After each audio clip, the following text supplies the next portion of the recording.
The first 9 years of our marriage was basically trying to stay above water. Chris was dealing with alcoholism in the form of binge drinking. So he was not coming home after work when he should have been. I was expecting him at maybe 5 and it would be 8, 9 o'clock. But it was serious enough to where there were car wrecks and a jail time and just crazy stuff like that. I mean, I actually drove him to work every morning for a year at 5 o'clock in the morning.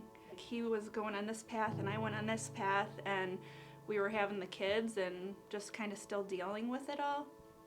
And there came a point where I just said, you know what, I had it, I'm done. You know, I walked away from a lot of wrecks, and I wrecked a lot of cars drinking and driving stupid, you know what I mean? Now, I luckily never hurt nobody else.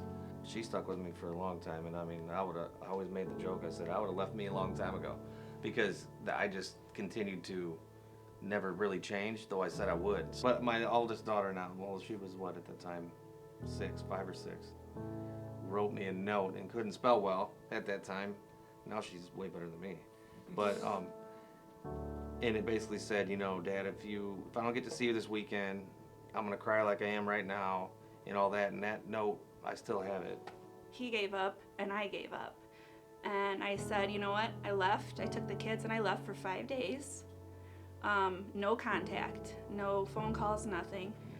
And on the 5th day he called, and Surprisingly, she answered. Finally decided to answer, and I basically said, it's that or us. And so I said, all right, well, I'll buy, and I have said I'm gonna quit a few different times, and all them years. Well, I said, I will buy a breathalyzer. You can order one at that time, and I'll blow that thing every day, because that's when I would have to do. And so did that for a long time, and then all of a sudden, now I can't tell you where it's at. It'll be 6 years next month. So yeah, he hasn't had a drop. Right. He hasn't had a drop, so he chose us. Yeah, and I mean, like I said, who you think are friends in life, some, you know, they truly aren't, you know, if they're wanting to help hurt the cause in a way, you know, that's. So he lost friends, Yeah. and then both sides of our family kind of didn't even know how to deal with this situation. So we felt very isolated, very alone, and we thought there's got to be something else, something more. We tried a whole bunch of churches in the area and kind of just didn't stick, and having the kids, then we went sparingly. And then we learned of some people that were coming here. Brianna Dixon was messaging us and saying, hey, we're going on Easter, and that was 3 years ago. And I said, we're going, that's it, we're going. So we met in the parking lot of the church. We walked in together, they showed us how to register the kids, and it was just bright, and everybody was smiling, and We knew a lot of people you know, that were here. And so he got the coffee, and we were getting ready to walk in, and we're walking in, we're like, where are they going? Where are they going? Of course they sit in the front, so we're like, ah, jeez, you know. So they sit to the front, and we were moved to tears, I think, the very first time, as we are every Sunday when we come. And I felt like for the first couple months, every message was like talking to me in a way, you know, because I don't know, it just hit every day, every time, every Sunday hit in a way that made you want to come back even, you know, more and more. Yeah, we were very moved. I feel bad when you miss one day, you know, you miss a Sunday, so. Or the Lord is speaking to Tim for us, like every week. It was crazy, the conversations that we had when we left here. We plugged into a small group. I would say we were stalked by Dr. Huxford because he actually asked us on a Super Saturday and we weren't ready yet.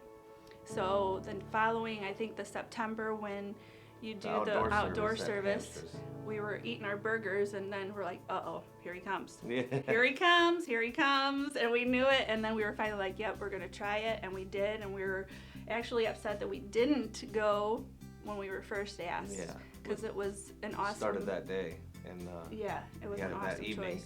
And everybody, it was awesome, it really was, so. So we do things here and there, though, together. We try to all keep in touch, and when they come back in town, we all get together, and it's just a comfortable feeling. You get to know all those people and all their kids.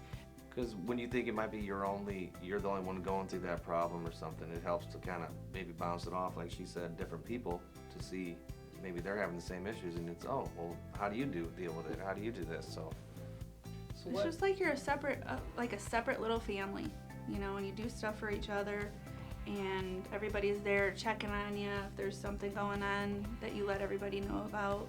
So it's like just a separate little family.